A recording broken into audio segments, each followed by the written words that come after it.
श्री नारायण के वाहन पक्षीराज गरुड़, मैं संपूर्ण सर्प जाति की ओर से आपसे एक निवेदन करने आया हूँ। कहिए, क्या कहना चाहते हैं आप? हे पक्षीराज, यदि आप हम पर ऐसे ही आक्रमण करते रहे तो शीघ्र ही हमारी प्रजाति समाप्त हो जाएगी। इसीलिए हमारी आपसे विनती है, यदि आप उचित समझें तो सर्पों के किसी एक घर से हम आपको एक सर्प प्रतिदिन अर्पित करेंगे। आप उसको आहार बनाइए और अन्य सर्पों को जीवित रहने का अधिकार दीजिए। मुझे स्वीकार है। तब से प्रतिदिन किसी एक घर से एक सर्प गरुड़ के भोजन के लिए भेजा जाने लगा। समय के साथ मेरे घर की भी बारी आई, परंतु मैंने एक बहुत बड़ी भूल कर दी। समय आ गया है स्वामी, आज गरुड़ के आहार के लिए इसे चुना गया है। कौन है यह गरुड़ और क्यों दूं मैं इसे कोई भेंट? स्वामी, सभी सर्प राज्यों और गरुड़ के बीच में यही समझौता हुआ है, हमें इसका सम्मान करना ही होगा। मैंने कोई समझौता नहीं किया, मैंने कोई वचन नहीं दिया और ना ही मैं किसी गरुड़ से भयभीत होता हूँ। यदि इस राज्य में किसी को सर्पों को अपना आहार बनाने का अधिकार है तो वो केवल मुझे है। अब से गरुड़ को दी जाने वाली हर भेंट मुझे दी जाएगी, महाविषधारी महान नागराज कालिया को। यह और कुछ नहीं, मेरा अभिमान था प्रभु, और यह मेरे इस जन्म की सबसे बड़ी भूल थी, क्योंकि फिर जब गरुड़ को इस बारे में पता चला तो। कालिया, अभिमान में आकर तूने अपने काल को ललकारा है। जिस कालिया के नाम में ही काल छिपा है, तू उसे ललकारने का दुस्साहस कर रहा है गरुड़। स्वयं को भगवान विष्णु का वाहन कहता है तो वाहन का ही कर्म कर। स्मरण रख, इस धरती के सर्वश्रेष्ठ योद्धाओं के लिए भी मैं मृत्यु का दूत हूं। विनाश काले विपरीत बुद्धि। तुझ जैसे मूर्ख सदा इस युक्ति को सार्थक करते आए हैं। अपने विनाश को आमंत्रण किया है तो अब भोग।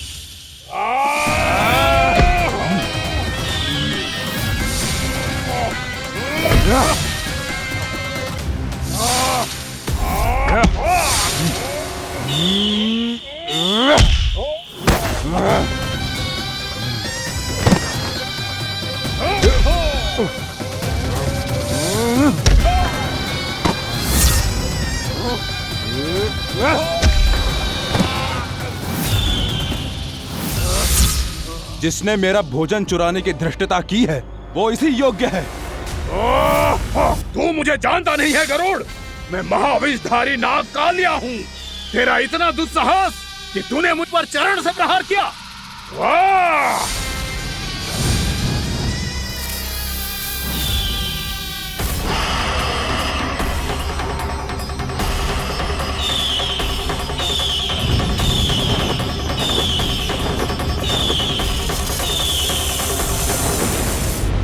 मैं अपने अभिमान में भूल गया था कि गरुड़ मुझसे कहीं अधिक शक्तिशाली है।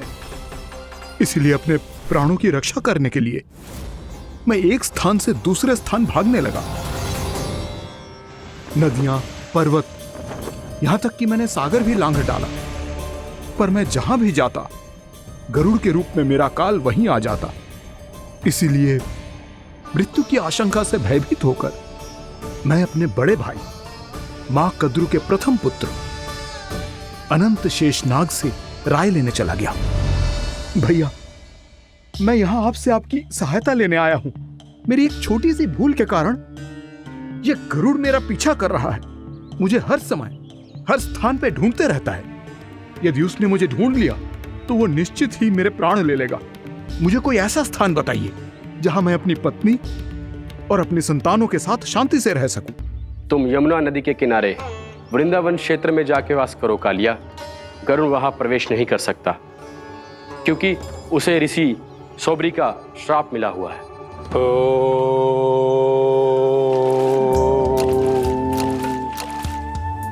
ध्यान और तपस्या का नित्य कर्म करते हुए ऋषि के मन में मछलियों के प्रति प्रेम भाव इतना बढ़ गया कि वो भूल गए सभी जीव खाद्य श्रृंखला का भाग होते हैं और मछलियां भी इस नियम की अपवाद नहीं है। उन्हें मछलियों की अटखेली इतनी अच्छी लगने लगी कि वो इस क्षेत्र के मछुआरों को भी मछली पकड़ने की अनुमति नहीं देते थे।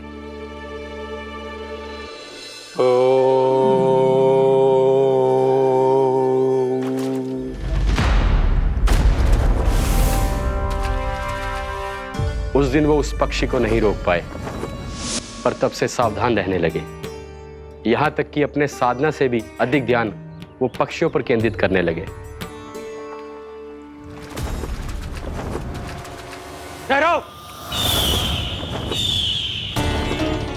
इसी क्षण अपनी चोंच में पकड़ी इस मछली को छोड़ दो।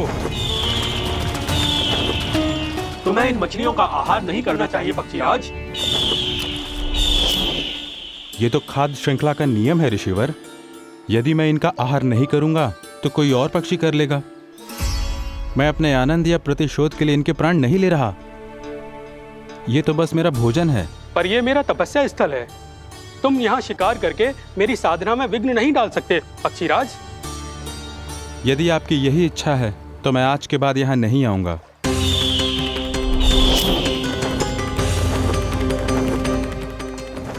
पर आज ये मछली मेरे आहार के रूप में पकड़ी जा चुकी है।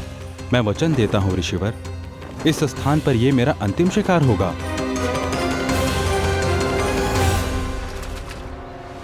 आज के बाद यदि तुमने वृंदावन की निकट उड़ान भी भरी तो तुम सैकड़ों टुकड़ों में फटकर मारे जाओगे पक्षीराज। ये मेरा श्राप है।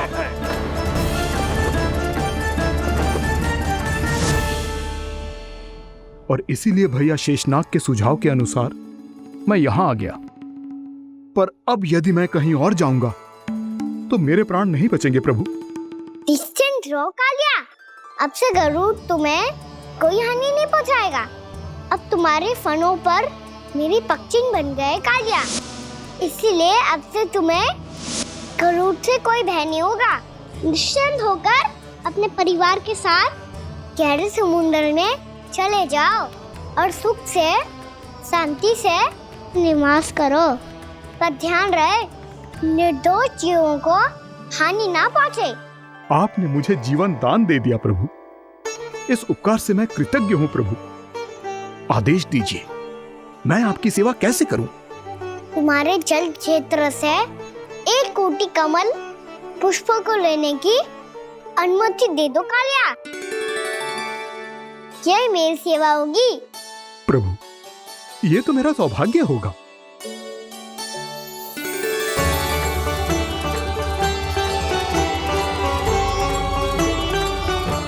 एक कोटि के स्थान पर हम 3 कोटि कमल पुष्प ले आए प्रभु। मैं तुम्हारी सेवा भाव से प्रसन्न हुआ कालिया। रमनाक द्वीप पर चले जाओ ताकि तुम्हारे कारण फिर कभी किसी निर्दोष जीव को हानि ना पहुंचे और न ही तुम्हारा विष मेरे प्रिय यमुना नदी के जल को दूषित कर पाए। मैं तुम्हें आशीर्वाद देता हूँ।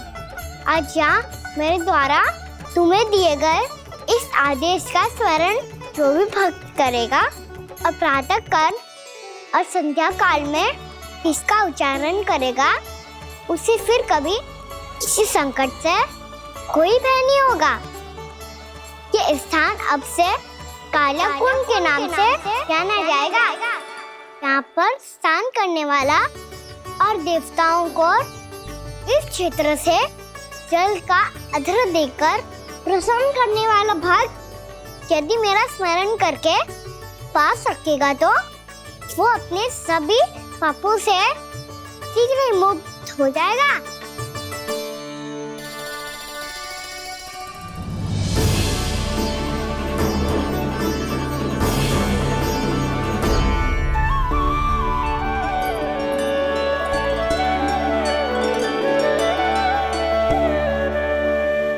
कौन है जी भगवान जिसने अभी अभी कालिया जैसे विशाल विस्तर का सामना किया? क्या एक साधारण बालक जो शीत की अधिकता से ठिठुर रहा है? क्या करूं? मैं लल्ला को ममता के आंचल में छुपा लूं या भक्त बनकर प्रभु की लीला देखती रहूं? क्या करूं मैं? कितना ठंडा था जल, बहुत सर्दी लग रही है। सर्दी से तड़पते हुए कैसे देखूं इसे? अभी जाके अपने पल्लू से सुखाती हूँ। हृदय से लगा के स्नेह की आंच दूंगी तो सर्दी पल भर में छूमंतर हो जाएगी।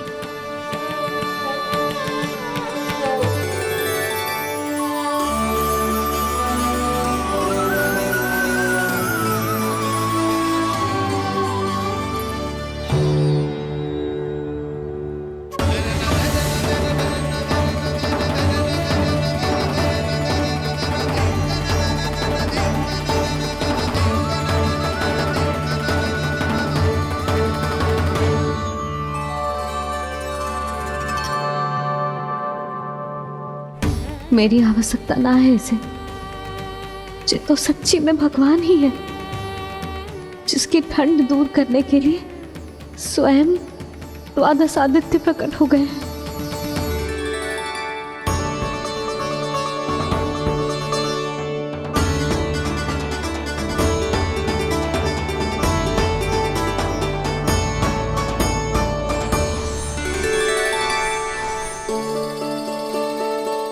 ये क्या किया आपने?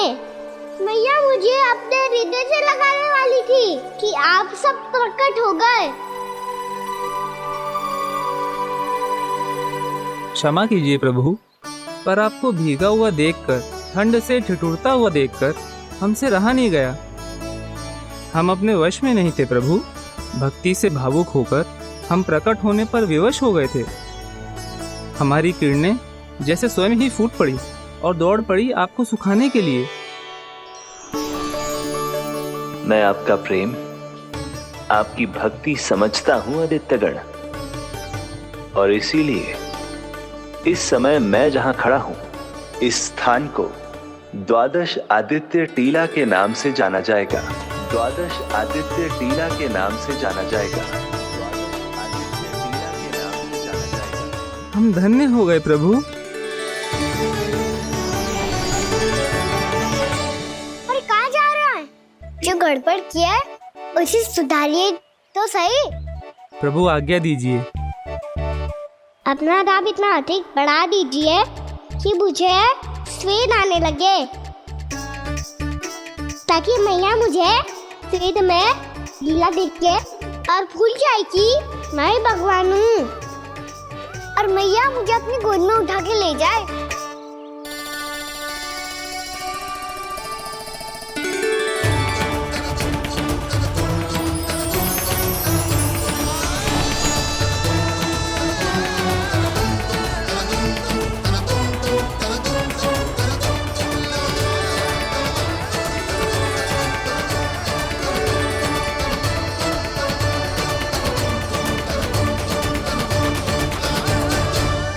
गर्मी क्यों लग रही है यहाँ? स्वेद की एक बूंद भी आती थी तो मैं अपना आंचल लेकर पहुंच जाती थी इसके पास। जानती ही नहीं थी कि ये तो स्वयं वायुदेव को आदेश दे सकते हैं कि वो बहने लगे और उसका सारा स्वेद सुखा दे। वायुदेव की आवश्यकता नहीं है मैया, मुझे आप ही चाहिए। लगता है जिस बात का भय था वही सत्य होने लगी है। भैया मेरे भगवान रूप को भूल नहीं पाएगी, और अब मेरे लिए इनका सत्य छुपा कर रख पाना कठिन हो जाएगा। कृष्णा कृष्णा हरे कृष्णा कृष्णा कृष्णा मुरली मनोहर कृष्णा गोपाला गोविंदा हे दामोदरा।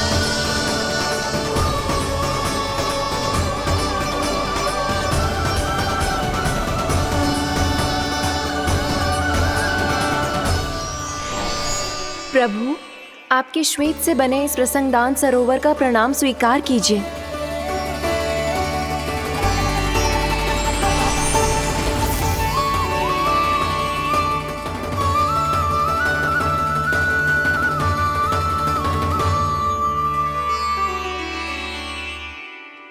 ओहो, इस चमत्कार को देखकर भैया को और भी अधिक विश्वास हो जाएगा कि मैं भगवान ही हूँ। अब कैसे मनाऊं मैया को कि मैं ही इनका लाई हूँ?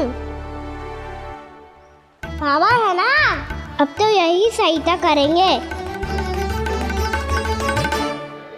श्री कृष्णा गोविंदा हरे हरे श्री कृष्णा गोविंदा हरे हरे श्री कृष्णा हरे मुरारी श्री कृष्णा श्री कृष्णा श्री कृष्णा।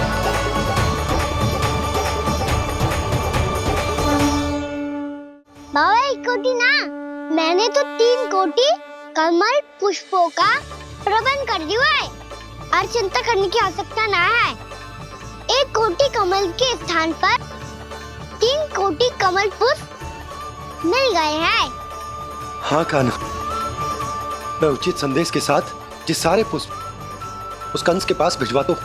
महाप्रक्रमी कान्हा की जय। वृंदावन रक्षक कान्हा की जय। महाप्रक्रमी कान्हा की जय।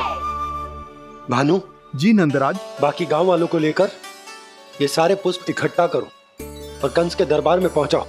जी।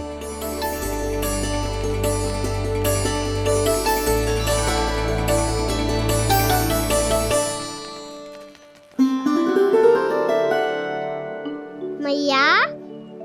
कौन हो तुम? मुझे पता था मैया, जब आपको सत्य पता चलेगा तो आप मुझे मैया की तरह स्नेह ना कर पाओगी, इसीलिए आज तक सत्य छुपाता आया हूँ, ताकि आपकी ममता, आपका प्रेम अनुभव करने का अवसर मिलता है मुझे। और फिर आज को बताया था ना, जो रहस्य तुमने बरसों तक छिपाया था, उसका भेद खुलने में तुम्हारा ही योगदान है। मुझे कालिया के शीश पर अपने पद चिन्ह रखकर उसे मुक्त कराना था दाऊ, वचन दिया था मैंने उसे। इसके अतिरिक्त निर्दोष पशु पक्षियों के जीवन को कालिया के विष से ही बचाना था मुझे। इसमें कंस को तो सम्मिलित करना ही था, ताकि जब मैं कालिया का सामना कर रहा हूँ तो वो किसी और असुर को समस्या बनाकर वृंदावन ना भेज दे। पर इस सबसे बड़ा एक कारण और था दाऊ, मैं चाहता था कि मैया को सत्य पता चल जाए। पर क्यों कहा ना? क्योंकि मुझे लगने लगा था कि मैया से ये रहस्य छुपाकर इनके साथ धोखा कर रहा हूँ। अपराध बोध से दबा जा रहा था मैं।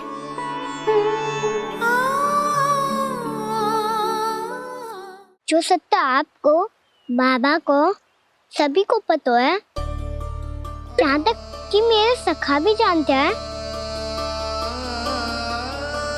वो सत्य मैंने मैया से छिपाया केवल इसी लोक में कि मुझे इनकी ममता प्राप्त होती रहे। पर ऐसा करके मैं अपने से निस्वार्थ प्रेम करने वाली मैया को धोखा दे रहा था। आप ही बताओ दाऊ, जो इस संसार में मुझसे सबसे अधिक भरोसा करता है, उसी के साथ छल कैसे कर सकता हूँ मैं? हाँ, मैं नारायण का अवतार हूँ, पर अपनी मैया का छोटा सा लल्ला भी तो हूँ।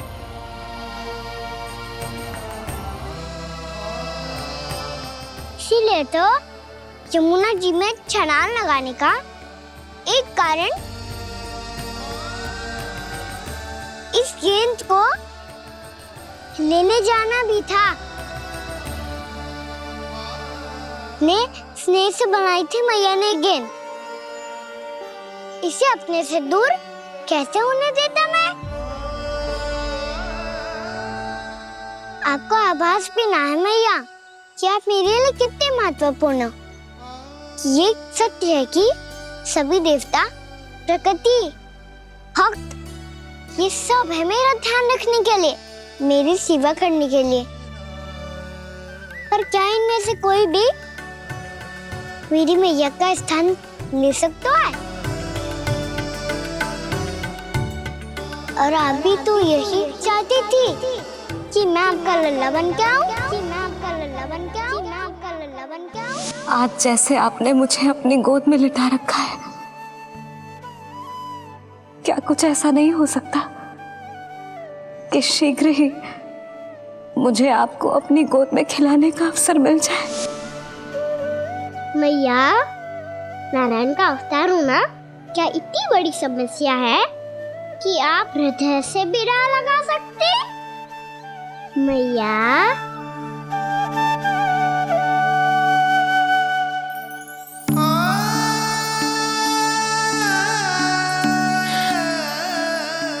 मेरा कान्हा, मेरा लल्ला।